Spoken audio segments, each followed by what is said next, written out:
Welcome to the Nurse Shark Academy Show, a Baxter Professional Services production. Welcome to the Nurse Shark Academy Show, where we're experts in nursing and experts in business. I'm Tina Baxter, your host. The Nurse Shark Academy Show highlights nurse business owners and others in the healthcare field who promote entrepreneurship. We interview nurse leaders and encourage them to tell their story. Today's guest is Liz Drewiske. And today's episode, how one nurse went from Navy Corpsman to an entrepreneurial tech wizard. Tired of feeling trapped in a job that no longer fulfills you? Is your nursing job no longer the fun-filled adventure you imagined? Find your passion again through nurse entrepreneurship. Step out into the light and come feel the sun. Join the Nurse Shark Academy today at thenurssharkacademy.biz and come feel the sun. Hello and welcome to the Nurse Shark Academy Show. The Nurse Shark Academy Show highlights nurse business owners and others in the healthcare field who promote entrepreneurship. We interview nurse leaders and encourage them to tell their story. My name is Tina Baxter and I'm your host. My mission is for you to own your seat at the table of nurse entrepreneurship, gaining confidence, skills, and freedom to live your life on your own terms. You will dream big and expand your consciousness as an entrepreneur. Join us and support these wonderful nurse entrepreneurs and leaders. Today's guest is Liz Drewiske, and she has a business, NavPath, a subsidiary of D2 Consultants in Montana. So welcome to the show, Liz. Hello. Thank you for having me. I appreciate it. Great. Now, can you tell me a little bit about your background? And our first question is, how did you become a nurse? Yeah, so I became a nurse a little bit off the beaten path, I would say. I went into the military shortly after I graduated from high school, and I was a Navy Corpsman with the Marines. And so I spent my time learning combat medicine, knowing that I wanted to be in the medical field in some capacity. And when I was deployed to Iraq on my deployment, I worked with a lot of doctors who recommended nursing over medical school. So I took their advice and came back from my deployment, and that's what I did. I went to nursing school. Okay, that's great. So where did you go to school? I went to Boise State University in Idaho. Okay. Are you from Idaho originally? I am. Yeah, I'm from a very small town in Idaho. But, when I went to college, Boise State Broncos were crushing it in the football world. And so I'd always wanted to go there anyways, and it just felt like the right time. Okay. So you ended up getting your bachelor's degree in nursing? That's right. I got my bachelor's degree in nursing at Boise State, and I met my husband there as well. So my husband is a nurse as well. Oh, right. So twofer, right? That's right. So tell me what your first job was as a RN. Yeah, so coming out of nursing school, I knew that I wanted to be a NICU nurse, but that was a field that was really difficult to get into straight away. And because I had experience in trauma and combat nursing, or healthcare, I guess I should say, as a corpsman, I was accepted for a role in the emergency department in a rural community outside of Boise. So I worked there for a year, and that was plenty for me. I give high praise to emergency room nurses because that is tough work. I have not been an ER nurse, but I have been the nurse. My background is psych. So I'm the nurse that they would call when they couldn't handle what was happening psychiatrically with someone. Yes. So much need for that, though. Mm-hmm. Okay. So what was it like being in the military? And I know there's certain things you probably can't talk about, but I want some of our listeners to know what it's like to serve in that capacity, especially in the field in combat medicine. Yeah. So the military was not my original plan. I went to college for a year, and when I was doing summer school, had a friend who had joined, and I thought, well, I could do that. And that's kind of what gets me into all of my interesting positions in my life is I can do that. So I did. I applied to be in the Navy, went and did all my testing. And although they were not excited about me signing up as a corpsman, because I could have done jobs that would have paid bonuses, I knew in my heart that medical care was where I needed to be. I didn't know exactly where, but I knew that my heart was in medicine. So I went to my boot camp training like everybody does. And then I went to a follow-on school to be with the Marines. The Marines are a department of the Navy, technically. And so they do not have their own medical detachments. They borrow, if you will, from the Navy.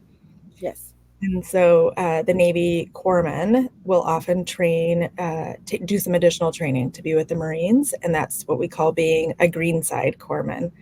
And so I spent my entire time with the Marines. I wore their uniform. I was, located on Marine Corps bases, and then I ended up deploying in a Marine Corps detachment.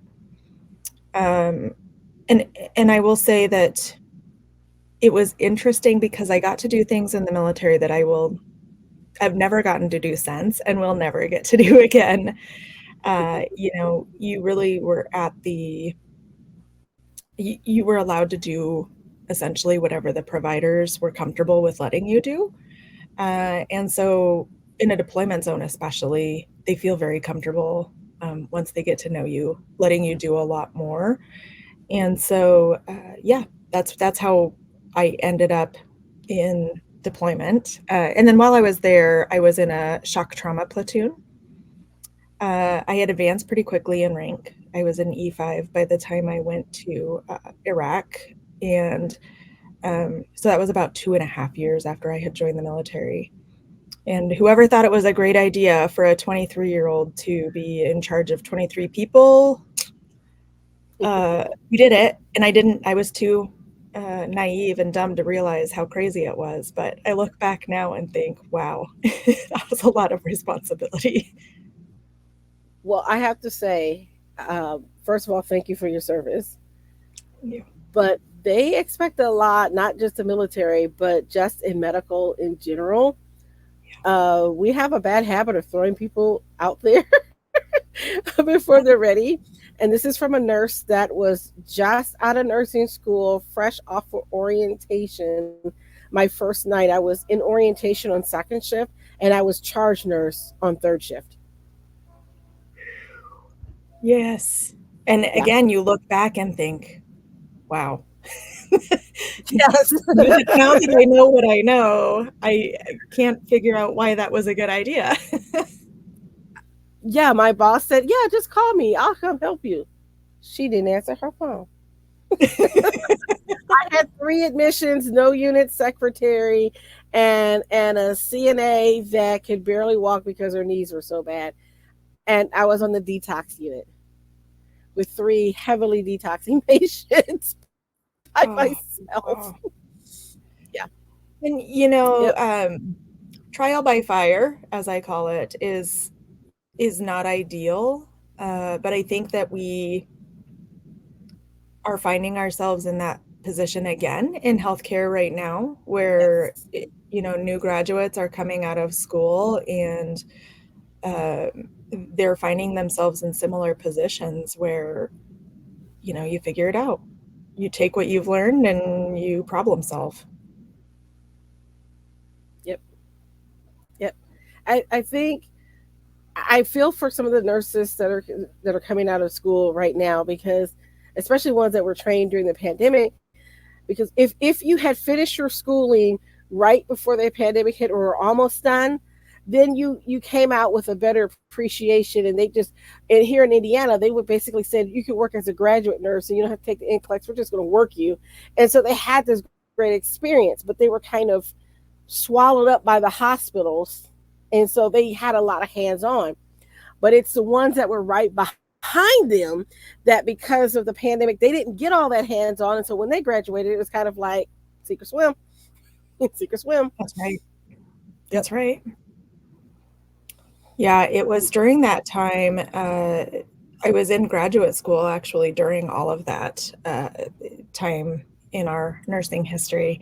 And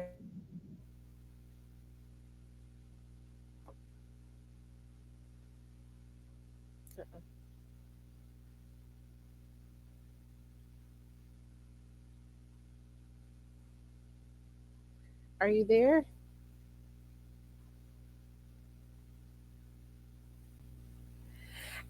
And we're back with Liz. And as you were saying, yeah, so I think during the pandemic, while I was in my graduate school for nursing education, I had this epiphany that I wasn't built to be in academia because I just felt for all of those professors, the instructors, the students trying to get by and just kind of trying to, like you said, sink or swim and hoping that they could swim.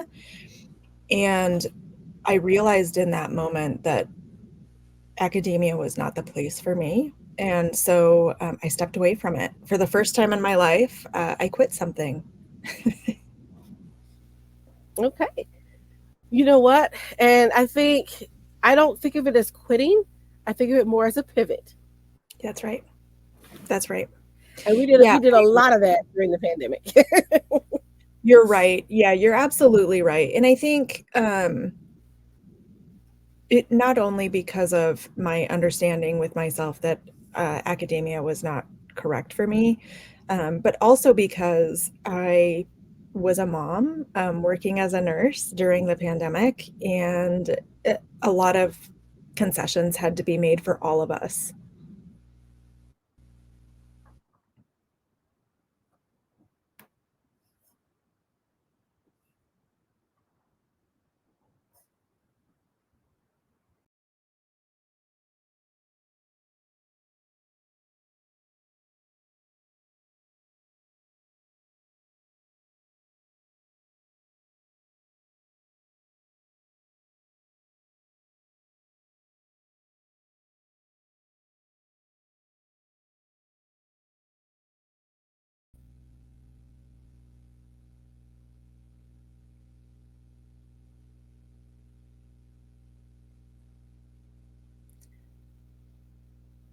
Okay, looks like we're still recording.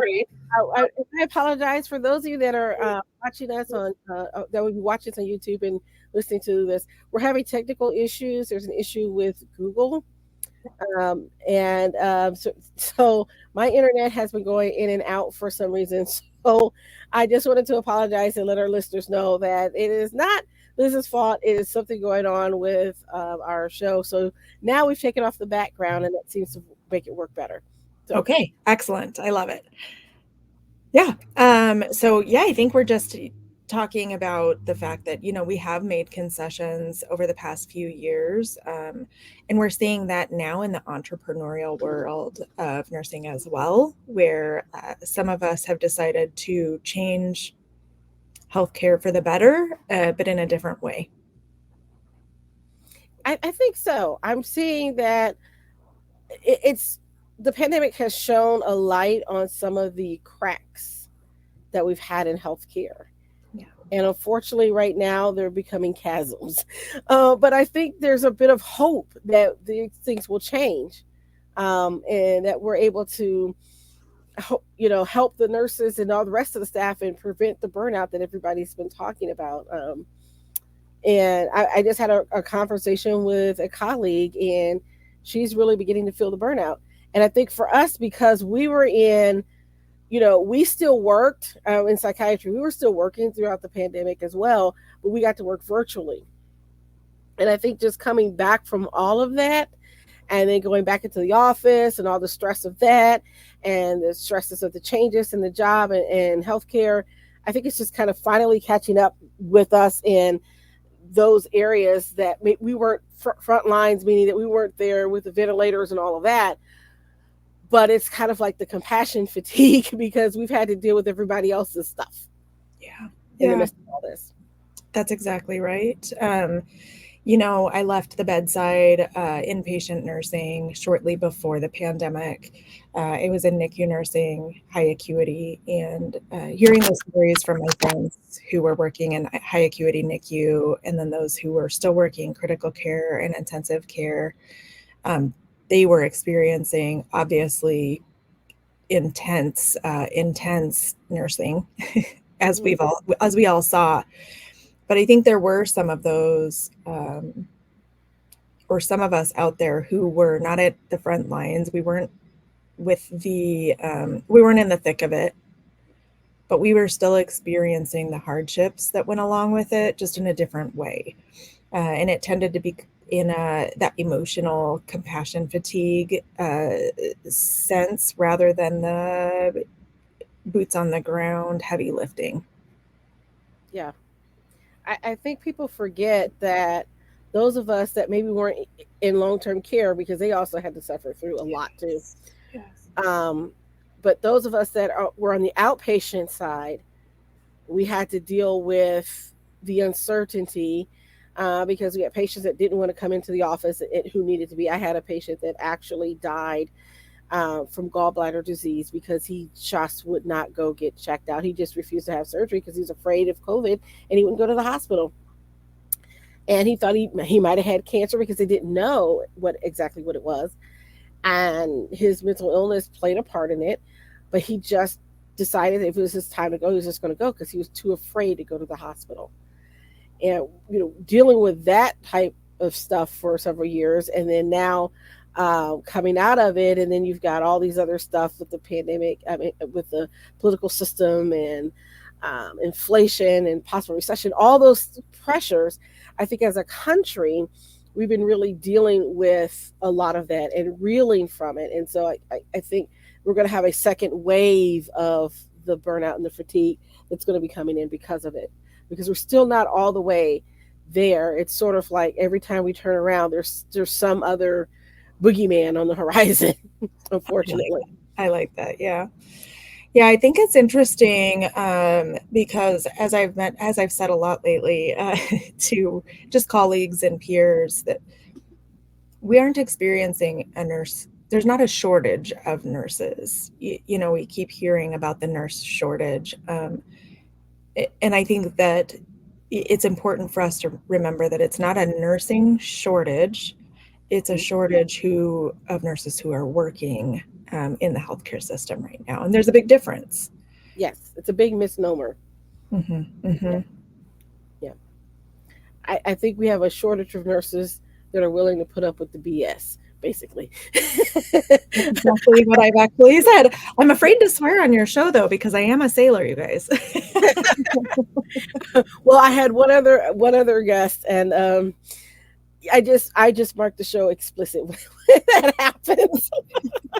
Sometimes it just happens, right? And sometimes it just happens, and it's kind of funny when it does sometimes. So, how did you then transition from working, um, in OB as a NICU nurse to doing what you're doing now? How did that come about? Yeah, it's a little bit of a convoluted story. So I try to make it as streamlined as possible. But we moved to Montana after shortly before the pandemic, actually. I was expecting my third child, and we have family here. So it was the place for us to be. But high acuity NICU does not exist where we are. So I identified a way to still take care of high risk babies without taking care of high risk babies. And that was with high risk maternity care.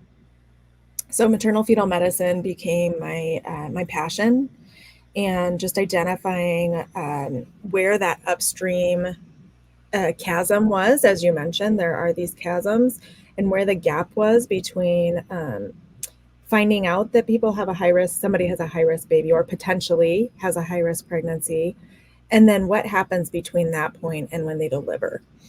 And in that gap, I created a new role with the assistance of a very incredible nurse manager who was very supportive, and kind of just gave me free reign to say, you know what, I trust you and I trust your gut, and I trust that you're going to help us fix this gap. And that's where I learned about nurse navigation. And, it primarily exists or did exist at that time in the oncology space. But Mm-hmm. the more I learned about it, the more I realized that it belonged everywhere, not just in oncology. And so we were able to apply it within the obstetric space, high risk maternity, GYN care with our surgical patients, and then in the breast oncology space as well, because we had a specialist there. And it was wildly successful in all of those spaces.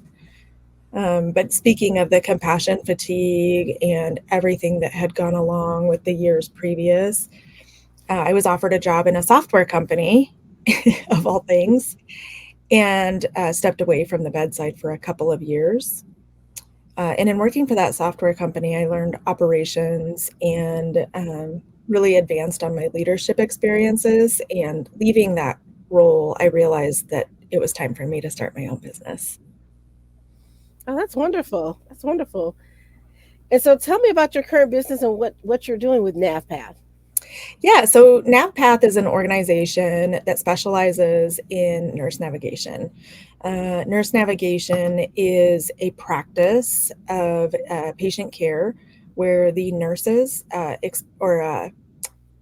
they manage the complexities of patient care by providing them with support for their socioeconomic needs, their SDOH needs, scheduling, and the nuances of each complex patient experience. Because we know that 6 in 10 Americans have some form of a chronic health condition, but 4 of 10 have multiple.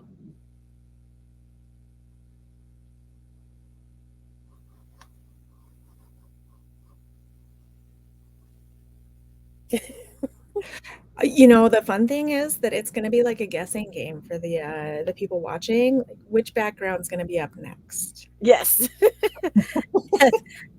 I don't know what's going on. I don't know if it's because you heard of what happened with the pharmaceutical industry and the Trojan that got in there and they're having trouble fixing getting meds out there and all this stuff. So now there's a big investigation and all that stuff.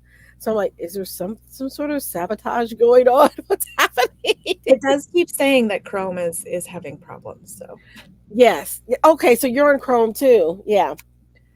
Yeah. So I think that's part of the issue. So yeah, it's Chrome. It's having the problem. We're not having the problem. It's Chrome. It's Google. it's Fix it. true. But here we are. We're pivoting as we've been talking about, picking up where we left off. That's right. Okay. So you were talking about NavPath. Yeah, so really the ultimate plan is, or the ultimate goal is to help patients navigate the complexities of the healthcare system, um, which is a difficult system to navigate right now. Fractured healthcare is a known challenge, a known, I'm going to say the word problem. Nobody wants to say the word problem these days, but it is, it's a problem. And, you add to that the massive numbers of nurses who are leaving the healthcare system. And not just nurses, there's providers, there's pharmacists who are saying, it doesn't feel safe right now. And so I have to step away. And I don't want that to be discouraging for new nurses coming into the field, because I can only imagine being 3/4 of the way through nursing school and hearing about the world of healthcare and being concerned that you'd made the wrong choice, right? Um, but I hope that they can find peace in the fact that we're out here, and I say there's a revolution happening where nurse entrepreneurs are coming together. Yeah. We're not at odds with one another. We are coming together and really trying to say, you know what? Your idea, the way that you are attacking this is brilliant, and I want to support you any way that I can. And we're moving forward. I think it's so important. I'm so encouraged by what I'm seeing happening with nursing, particularly on LinkedIn. I don't know if you ever follow, but follow a hashtag nurses on LinkedIn. Yeah. there's so much going on. There's a group that's working on the reimbursement issue for nursing and carving out that, and that's not a new concept. That's an old concept, but it's getting renewed. There's actually a call for us to revamp our nursing diagnoses again and pull out Nanda, Nick, and Knock. There's Oh, another call for that. I'm like, I wasn't aware Nanda, Nick, Knock went away because I've been away from academia for so long. yeah. And so I think there's such a great opportunity for nurses right now to come up with solutions to the problems that we have in healthcare, Yeah. and to find that next Florence Nightingale. You I know, love it. I love it. yeah. So I'm excited about this. And so how do you, so if you, do you work with the patients themselves? Do you work with doctors' offices? How would they get a hold of you if they're interested in your services? Yeah, so the basic premise behind it is that NavPath, I have a website, navpath.me, and I also am very active on LinkedIn. NavPath is a program that will be, that is purchased, if you will, by healthcare organizations. The current focus is on ambulatory care simply because it's what I know. But we also have a stronghold of interest, if you will, in senior living as well and in long-term care, just knowing that they also could benefit from that in between, that champion for the patients. But the idea really is, let's teach the nurses uh, how to be autonomous but supported in their autonomy. We have to provide our nurses with the policies and the protocols to back them up if we're going to give them autonomy, because otherwise they work in fear, and working in fear is never going to lead to success. And so there's that piece of the puzzle, but really there's five steps of the NavPath journey, and that is change management, project management, because if you don't have a change management plan or a project management plan, then you're kind of doomed from the beginning. The fiscal feasibility of the process, so helping organizations to identify billing codes to be able to bill for the nurses' services and to identify metrics and ROI for using the services of a nurse navigator model. And then building the leadership, emotional intelligence, and autonomy skills that are required to be successful. And I think that's again where we miss the mark, is putting people into elevated positions without providing them with the tools to be successful. And so that's our mission, is to empower healthcare organizations to implement the nurse navigation model of care, to allow nurses to step up into leadership positions and take some of the responsibility and the administrative burden off of the doctors and then the support staff of nurses as well. I think that's so important. And I know some administrators quake in fear when you hear the word nursing and autonomy. True. And I say that as a nurse practitioner who, we're still in Indiana. We still have a collaborative practice agreement. And every time we make the argument, we're not expanding our scope, we're staying within our scope of practice. It's this antiquated notion that you have to have some physician to sign off on your charts after the fact, never actually see the patient, but you pay them all this money just to sign a piece of paper, basically. Yeah. And we collaborate naturally. I mean, if I have a problem, I call up a whole bunch of folks. I'm like, hey, I've got this problem. What did you guys do? You should see us at our office. It was the email threads. We're like, anybody ever prescribed this medicine? What does it do? Have you have experience with it? So we collaborate naturally. And I think any, nurses used to be autonomous. And I think people forget that. But historically, nurses were autonomous. And yes, nurses prescribe medication historically. Yeah. Many people don't understand that.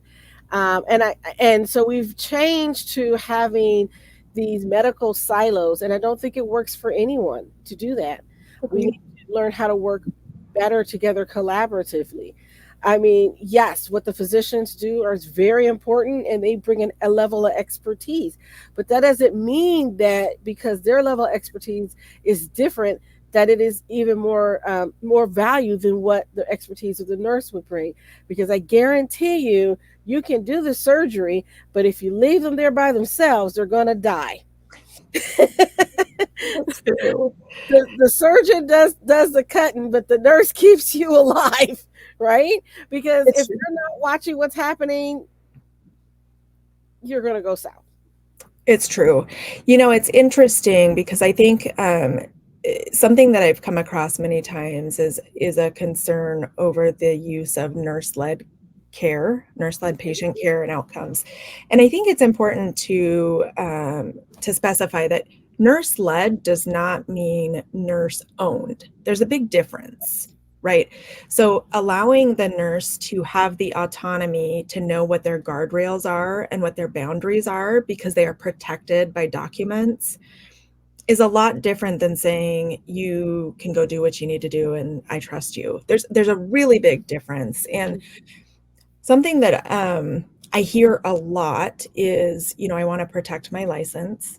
Completely understandable. Everybody should want to protect their license and, not be a cowboy, as one might say.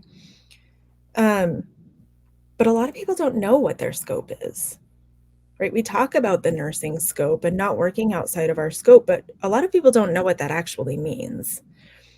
And so, nurses are capable of a lot more than what we do.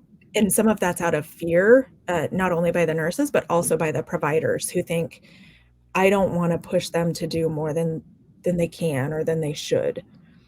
And so, if you really look up through the American Nursing Association, it's really, monitoring, evaluating, um, eh, procedures. Oh gosh, there's a whole list of things. But ultimately, you can do procedures, you can take part in a screening and things of that nature, as long as there is documentation to back it up.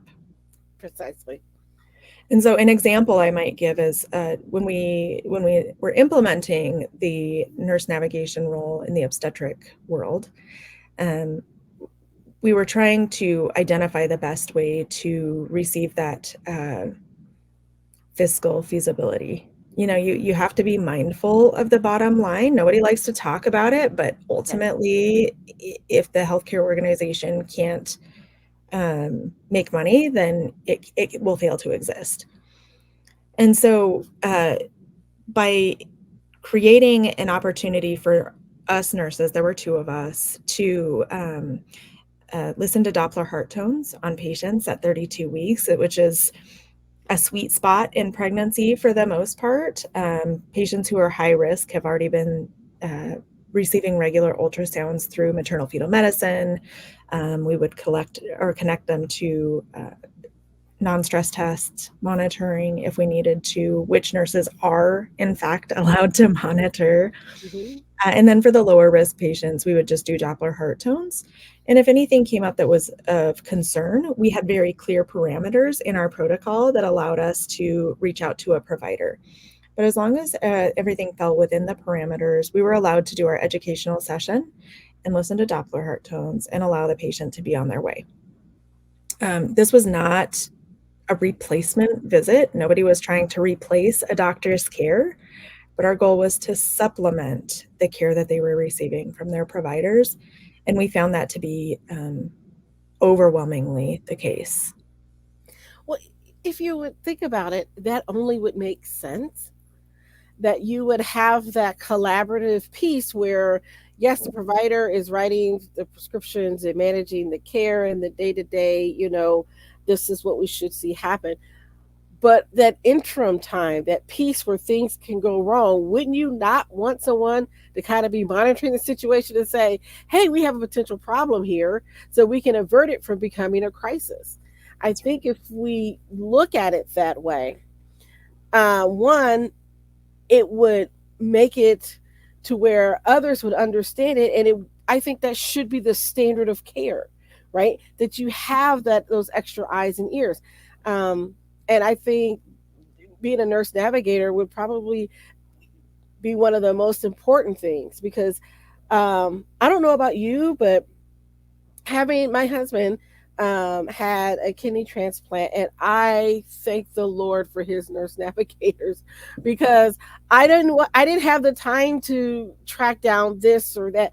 They were very good about finding out what medication he needed, how much he needed, communicating with us, letting us know what the clinic schedule was going to be, making sure that all his appointments were set up and needs were met, and keeping me in the loop. And it was such a great experience with this particular hospital. We had previously been with another hospital, and that experience was a complete disaster. They never communicated with us. We never knew what we were going to do. We didn't know what the next steps were. So having someone help you to get through that complex healthcare system is golden. I don't understand why we don't implement this more. I think every specialty needs a nurse navigator. I love my community health workers in my clinic because they help us with things like, oh, you're not coming to your appointment, you have transportation issues, you don't have food in your house, can we give you resources to help you do, get those things, because you're not going to care about your mental health if you're not eating, right? So I think those things are so important. So with your current business, you're all up and ready to go. You've got your website now. So I want to make sure that people hear that you go to NavPath, that's NavPath.me for her website, and you're working with healthcare corporations. So if any of you leaders are out there and you're looking for nurse navigators, please hit up Liz and her company because I think that's great. And what's it like in Montana? I want to know. But I've always wanted to go. I'm serious. I know it's one of the least populated states. I know all that. Yeah. But I just thought it would just look so pretty. It is. It's funny because actually on LinkedIn today, I posted about healthcare in relation to, a metaphorical lake that's frozen over, because that's what we're living. It's cold for a long time here every year. We got close to a foot of snow 3 days ago, and it was like a snow globe outside, but today was 50 degrees. So one never knows what you might get in Montana. Very similar to Indiana, where we had almost 70 degrees 2 days ago, and then we woke up and it was in the 20s again. Yes. So it's not just us. No. We just our motto is just wait around, the weather change. That's Give it right. any minute. That's right. Yep. Well, okay. Well, this wraps up our segment. I want to thank you for being here today and letting us know a little bit more about what you do. And again, go to our website, navpath.me, and we'll. And I just, again, thank you. And I apologize for all the glitches. It was Google. It was not us. It was Google that's glitching. But I want to thank you all for tuning in to the Nurse Shark Academy show. Please don't forget to like and subscribe, and then hit that notification bell on our YouTube channel so you get notified when our episodes come out. And then if you're following us on Podbean, we do also have a special affiliation with Podbean. So if you're looking to start your podcast, you can grab our affiliation link for that as well. And then if you're a nurse and you're a nurse business owner and you want to come on the show, just go ahead and reach out to us at the Nurse Shark Academy show, and we'll be happy to meet with you and talk. Thanks again, Liz, for being here with us. Thank you so much. I appreciate you, Tina. All right. Goodbye, everyone. Bye-bye. Nurses, are you ready for more? My mission is for you to own your seat at the table of nurse entrepreneurship, gaining confidence, skills, and the freedom to live your life on your own terms. Assisting you in achieving your goals through tailored advice, continuous learning, and a collaborative approach is at the heart of everything I do. Stop being eaten alive. Come feel the sun. Be a nurse shark. Thank you for listening to the Nurse Shark Academy show wherever you get your podcasts or watching us on YouTube.